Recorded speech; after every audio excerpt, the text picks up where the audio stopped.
Helena Morales cuidava dos nossos filhos há 4 anos como se fossem seus próprios netos. Aos 48 anos, era a babá perfeita, carinhosa, responsável, com aquela sabedoria maternal que só mulheres experientes possuem. Minha esposa e eu confiávamos nela completamente, deixando Pedro de 8 anos e Sofia de 5 anos sob seus cuidados sem a menor preocupação. Helena fazia parte da nossa família de uma forma que poucas pessoas conseguem. Mas por que uma mulher obviamente educada, que falava 3 idiomas fluentemente e demonstrava conhecimento sobre assuntos complexos, escolheria trabalhar como babá em uma família de classe média? E por que alguém que claramente amava crianças nunca mencionava ter filhos próprios, netos, ou sequer falava sobre sua família de origem? As respostas para essas perguntas revelariam uma história de coragem e sacrifício que transformaria nossa visão sobre a pessoa que cuidava daquilo que mais amávamos. Helena chegou até nós através de uma agência renomada em 2019, vinda do Rio de Janeiro. Disse que queria uma vida mais tranquila em Belo Horizonte, longe da violência urbana carioca. Suas referências eram impecáveis, mas todas recentes, nenhuma anterior a 2018. Quando perguntávamos sobre empregos anteriores, ela dizia vagamente que havia cuidado de famílias em outros estados e mudava de assunto com habilidade. O que mais chamava a atenção em Helena era sua cautela extrema com segurança. Ela sempre verificava se as portas estavam trancadas, nunca postava fotos das crianças nas redes sociais e ficava visivelmente nervosa quando alguém tirava fotos em público que pudessem incluí-la. "Prefiro minha privacidade", dizia sempre. Também evitava locais com muitas pessoas e nunca aceitava convites para festas ou eventos sociais. Havia pequenos detalhes que não faziam sentido. Helena sabia detalhes sobre procedimentos bancários e lavagem de dinheiro que uma babá comum não conheceria. Quando assistíamos noticiários sobre crimes financeiros, ela fazia comentários técnicos precisos que nos surpreendiam. "Como você sabe disso?", perguntávamos. "Assisto muitos documentários", respondia, mas era óbvio que seu conhecimento ia além da curiosidade casual. Helena também demonstrava um medo constante que tentava disfarçar.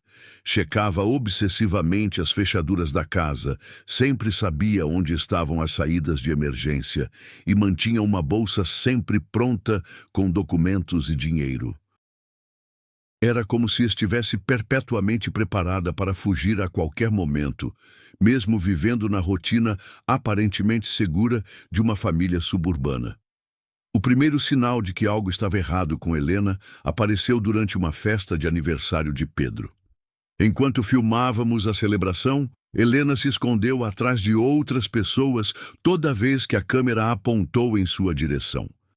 Quando postamos o vídeo no Facebook, ela pediu nervosamente para removermos, alegando que não ficou bem na filmagem. Mas sua expressão era de puro terror, não de vaidade. Nos meses seguintes, começamos a notar padrões estranhos no comportamento de Helena. Ela recebia ligações que sempre atendia em outro cômodo, falando em sussurros. Quando voltava, estava visivelmente tensa. "Era da agência", dizia sempre, "mas que agência de babás liga toda semana para a mesma funcionária?" E por que essas ligações deixavam Helena com a aparência de quem havia recebido más notícias? A situação ficou mais misteriosa quando Helena começou a receber cartas sem remetente. Eram envelopes brancos simples, sempre entregues por portadores diferentes. Ela as lia rapidamente e depois queimava no quintal, alegando que eram papéis sem importância. Mas uma vez, esqueceu uma carta semi-queimada na churrasqueira. Os fragmentos que consegui ler continham palavras como segurança comprometida e mudança necessária. Helena também demonstrava conhecimentos que não faziam sentido para uma babá. Quando Pedro perguntou sobre como o dinheiro era feito, ela explicou detalhadamente os processos de impressão de notas, sistemas de segurança bancária e até mesmo como detectar dinheiro falsificado.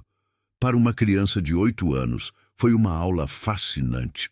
Para nós, foi mais uma peça do quebra-cabeça que não conseguíamos montar. O momento mais assustador aconteceu quando Helena viu um carro escuro parado em frente à nossa casa por 3 dias consecutivos. Ela ficou em estado de alerta extremo, verificando constantemente as janelas, e chegou ao ponto de sugerir que levássemos as crianças para a casa dos avós para umas férias improvisadas.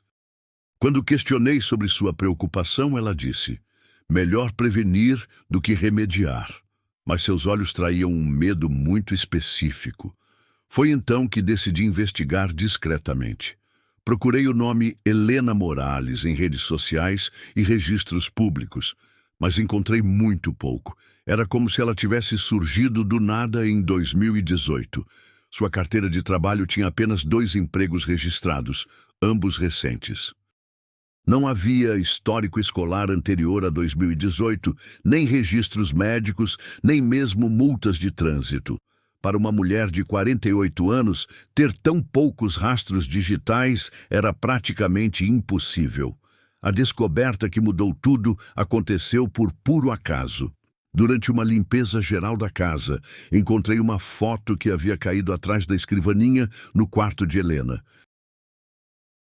Era uma foto antiga de pelo menos 10 anos, mostrando uma mulher muito parecida com Helena, mas com cabelos loiros e mais nova, abraçada a um homem e 2 crianças pequenas em frente a uma casa luxuosa. No verso estava escrito: Família Vasquez, Natal 2012. Confrontei Helena com a foto no final do dia. Quando ela a viu, ficou pálida como cera e se sentou pesadamente na cadeira da cozinha. Onde encontrou isso? Perguntou com voz trêmula. Expliquei sobre a limpeza e ela segurou a foto com mãos tremendo. Esta é minha vida anterior, disse simplesmente. Uma vida que morreu há 6 anos. O que Helena me contou a seguir foi devastador. Seu nome verdadeiro era Carmen Vasquez. Ela havia sido casada com Miguel Vasquez, um próspero contador que descobriu um esquema gigantesco de lavagem de dinheiro envolvendo políticos, empresários e organizações criminosas. Miguel era contador de várias empresas grandes, explicou Helena, ou Carmen. Em 2016, ele descobriu que estava sendo usado para limpar dinheiro do tráfico internacional através de empresas fantasma. Miguel decidiu denunciar o esquema à Polícia Federal, mas cometeu um erro fatal. Confiou na pessoa errada. Ele procurou um delegado que achava ser íntegro, mas que na verdade fazia parte da operação. Carmen continuou com lágrimas nos olhos. Em 48 horas, Miguel estava morto, oficialmente um suicídio, mas nós sabíamos a verdade. A revelação mais chocante veio em seguida. Carmen tinha 2 filhos, Lucas, de 15 anos, e Maria, de 12 anos na época. Depois que mataram Miguel, recebi uma ligação anônima dizendo que eu e as crianças seríamos os próximos se não desaparecêssemos imediatamente, contou ela soluçando. Um agente federal apareceu na minha casa às 3 da manhã com documentos falsos e nos levou para um local seguro. O programa de proteção a testemunhas ofereceu 2 opções.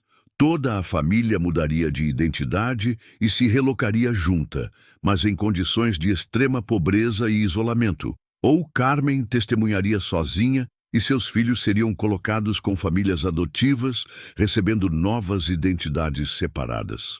Foi a decisão mais difícil da minha vida, disse Carmen.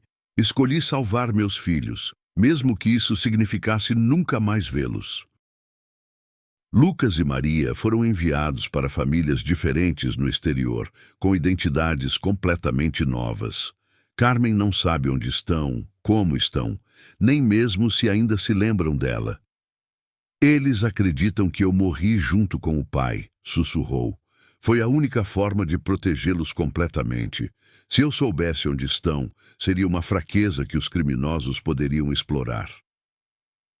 A revelação sobre os filhos perdidos de Carmen explicou tudo sobre seu comportamento conosco.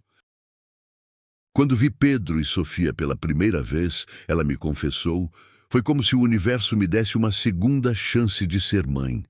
Não posso criar meus próprios filhos, mas posso amar e proteger os de vocês com todo o amor que sobrou no meu coração partido. Carmen passou os primeiros 2 anos após entrar no programa de proteção em depressão severa. Eu queria morrer, admitiu. Perdi meu marido, meus filhos, minha identidade, minha casa, todos os meus amigos. Helena Morales era uma estranha vivendo na pele de Carmen Vasquez. Foi uma psicóloga do programa que sugeriu que ela trabalhasse com crianças como forma de terapia. No início, foi torture, continuou Carmen. Ver outras crianças me lembrava constantemente do que eu havia perdido, mas aos poucos percebi que cuidar delas era uma forma de manter viva a mãe que eu era. Cada criança de quem cuidou recebeu o amor que ela não podia dar aos próprios filhos. Cada história, na hora de dormir, era uma que ela gostaria de contar para Lucas e Maria. O trabalho como babá também lhe dava propósito e identidade.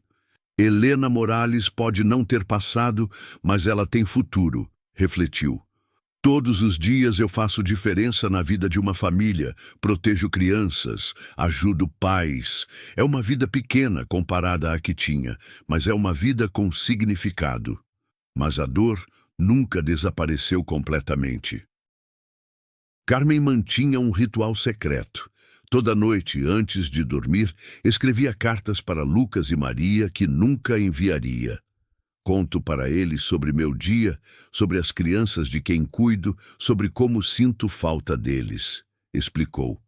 Sei que nunca vão ler, mas preciso acreditar que de alguma forma eles sabem que ainda os amo. A parte mais difícil era lidar com datas especiais. Aniversários dos filhos, Natal, Dia das Mães, eram torture emocionais. Vocês me salvaram disso também, Carmen admitiu. Pedro e Sofia me deram uma família emprestada para essas datas. Posso celebrar com crianças que me amam, mesmo sabendo que não sou a mãe deles. Carmen também vivia com o medo constante de que o passado a alcançasse. Os homens que mataram Miguel nunca foram presos, revelou. O esquema foi parcialmente desmantelado, mas os principais envolvidos continuam livres e poderosos. Se descobrirem onde estou, não hesitarão em me eliminar. Por isso, a paranoia com segurança, as cartas misteriosas do programa de proteção, o terror de aparecer em fotos. Vocês se tornaram minha família sem saber, disse Carmen com lágrimas. Pedro e Sofia preencheram o vazio que Lucas e Maria deixaram. Não é a mesma coisa, nunca será, mas é o mais próximo de felicidade que consegui encontrar nesta vida nova. O momento que Carmen temia há 6 anos finalmente chegou em uma manhã de quinta-feira aparentemente normal. Ela estava preparando o café da manhã para Pedro e Sofia quando recebeu uma ligação que fez seu sangue gelar. Olá, Carmen, disse uma voz que ela reconheceu imediatamente. Era Júlio Mendoza, braço direito do chefe da organização criminosa que matou Miguel. Nós sabemos onde você está, continuou ele calmamente. Rua das Flores, 847, Belo Horizonte, Helena Morales, babá da família Santos. Muito criativa, Carmen, mas não criativa o suficiente. Carmen deslizou pela parede da cozinha, as pernas falhando. Como me encontraram? Conseguiu sussurrar. Sua filha, respondeu Júlio, com um sorriso audível na voz. Maria Vasquez, agora Michele Rodrigues, 18 anos, estudante de jornalismo em Barcelona. Linda menina. Ela postou uma foto semana passada, segurando um recorte de jornal brasileiro sobre casos não resolvidos. estava pesquisando a morte do pai para um projeto da faculdade. Nossa inteligência digital é muito boa. O mundo de Carmen desabou. Não apenas haviam-a encontrado, mas Maria estava viva, crescida, e inconscientemente os havia levado até a mãe. Ela não sabe de nada. Carmen gritou baixo para não assustar as crianças. Deixem ela em paz. Júlio riu friamente. Relaxe. Não queremos machucar sua filha. Queremos você. A ligação continuou com instruções precisas. Carmen deveria ir sozinha a um endereço específico até às 18 horas. Ou coisas ruins aconteceriam com toda a sua família nova e antiga. Depois desligou, deixando Carmen em pânico total. Ela tinha menos de 10 horas para decidir entre sua própria vida e a segurança de todos que amava. Mas a situação tomou uma reviravolta inesperada quando Carmen ligou para seu contato no programa de proteção. Agente Silva, disse ela desesperadamente, eles me encontraram. Preciso desaparecer imediatamente. A resposta a deixou em choque. Carmen, estávamos esperando essa ligação há 3 meses. Maria não postou aquela foto por acaso. A revelação foi devastadora. Maria, agora com 18 anos, havia descoberto que a mãe estava viva e havia passado 2 anos procurando por ela. Ela trabalhou com nossos agentes em Barcelona para criar uma armadilha, explicou Silva. A foto foi bait proposital. Queríamos que os criminosos a encontrassem para finalmente capturá-los. Carmen ficou furiosa. Vocês usaram minha filha como isca? Colocaram ela em perigo para pegar os bandidos? Silva respondeu calmamente. Ela insistiu. Disse que queria recuperar a mãe e fazer justiça pelo pai. Está sob proteção total de agentes europeus, mas queria que você soubesse. Aos 18 anos, ela escolheu ajudar a acabar com isso de uma vez por todas. O clímax emocional veio quando Silva revelou o resto do plano. Lucas também está envolvido. Ele se tornou hacker e ajudou a rastrear as comunicações da organização. Seus filhos cresceram sabendo a verdade, Carmen, e eles querem a mãe de volta. A operação policial que se seguiu foi complexa e arriscada. Carmen teve que comparecer ao encontro marcado pelos criminosos, mas usando um colete à prova de balas e com dezenas de agentes posicionados estrategicamente. O local escolhido era um galpão abandonado nos arredores de Belo Horizonte, perfeito para uma emboscada, tanto dos criminosos quanto da polícia. Quando Carmen chegou, encontrou não apenas Júlio Mendoza, mas 3 outros homens armados e o próprio chefe da organização, Ricardo Salazar, o homem que ordenou a morte de Miguel 6 anos antes. Finalmente nos encontramos, viúva Vasquez, disse Salazar com desprezo. Você causou muitos problemas para nossos negócios. Mas o que os criminosos não esperavam era que Carmen havia passado 6 anos aprendendo sobre segurança e investigação através do programa de proteção. Ela não era mais a contadora assustada de 2017. Vocês mataram meu marido, disse ela com voz firme. Destruíram minha família, me forçaram a abandonar meus filhos, mas nunca conseguiram me quebrar. A prisão dos criminosos aconteceu de forma espetacular. Lucas, agora com 21 anos e especialista em tecnologia, havia infiltrado sistemas de comunicação da organização e fornecido evidências suficientes para condenar dezenas de pessoas. A operação resultou na maior prisão de lavadores de dinheiro da história de Minas Gerais. O momento mais emocionante veio 48 horas depois, quando Carmen finalmente reencontrou seus filhos no Aeroporto Internacional de Confins. Lucas havia se tornado um jovem alto e sério, com os olhos do pai. Maria era uma jovem determinada e inteligente que abraçou a mãe como se quisesse compensar 6 anos de separação. Mãe, nós nunca paramos de procurar por você, disse Maria entre lágrimas. A reunião foi devastadora emocionalmente. 6 anos de saudade, culpa e amor reprimido explodiram entre os três. Lucas confessou que sabia desde os 16 anos que Carmen estava viva e havia escolhido estudar tecnologia para encontrá-la. Maria havia se tornado jornalista investigativa com o mesmo objetivo. Vocês cresceram me procurando, Carmen chorava, enquanto eu achava que era melhor para vocês me esquecerem. A família Santos enfrentou uma decisão difícil quando Carmen revelou que precisaria se mudar para ficar com os filhos. Pedro e Sofia, que haviam acompanhado todo o desenrolar da situação, surpreenderam a todos. Helena pode levar Lucas e Maria para morarem aqui com a gente? Perguntaram inocentemente. A casa é grande e eles podem ser nossos irmãos mais velhos. Carmen decidiu permanecer em Belo Horizonte, mas agora como Carmen Vasques novamente, reunida com seus filhos e mantendo seu trabalho com a família Santos. Lucas conseguiu um emprego em uma empresa de segurança digital. Maria transferiu seus estudos para uma universidade local.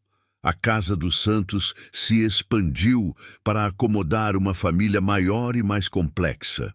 O programa de proteção foi oficialmente encerrado, mas Carmen manteve sua cautela e novos protocolos de segurança. Afinal, ela agora tinha não apenas seus próprios filhos para proteger, mas também Pedro e Sofia, que se tornaram verdadeiros irmãos mais novos de Lucas e Maria. 2 anos após a operação que desmantelou a organização criminosa, Carmen Vasques celebrou seu 50º aniversário em uma festa que reuniu 2 famílias que se tornaram uma só. A Casa dos Santos foi decorada por 4 crianças. Pedro e Sofia, agora com 10 e 7 anos, trabalharam junto com Lucas e Maria, de 23 e 20 anos, para preparar uma surpresa para a mulher que cuidou de todos eles de formas diferentes. Tia Carmen tornou-se o título carinhoso que Pedro e Sofia usam, reconhecendo que ela não é sua mãe biológica, mas é definitivamente família. Lucas e Maria se adaptaram facilmente ao papel de irmãos mais velhos, descobrindo uma alegria inesperada em cuidar de crianças menores. É como se sempre tivéssemos sido uma família grande, diz Maria frequently. A dinâmica familiar criou situações únicas e tocantes. Carmen divide seu tempo entre ser mãe recuperada de jovens adultos e figura materna para crianças pequenas. Lucas, formado em segurança digital, trabalha meio período para poder buscar Pedro e Sofia na escola quando Carmen não pode. Maria, que se especializou em jornalismo investigativo, escreve histórias em quadrinhos para entreter os irmãozinhos nos fins de semana. A família Santos, expandida, enfrentou desafios práticos. Uma casa maior foi necessária, rotinas tiveram que ser ajustadas, e explicar a situação para vizinhos e escola exigiu conversas delicadas.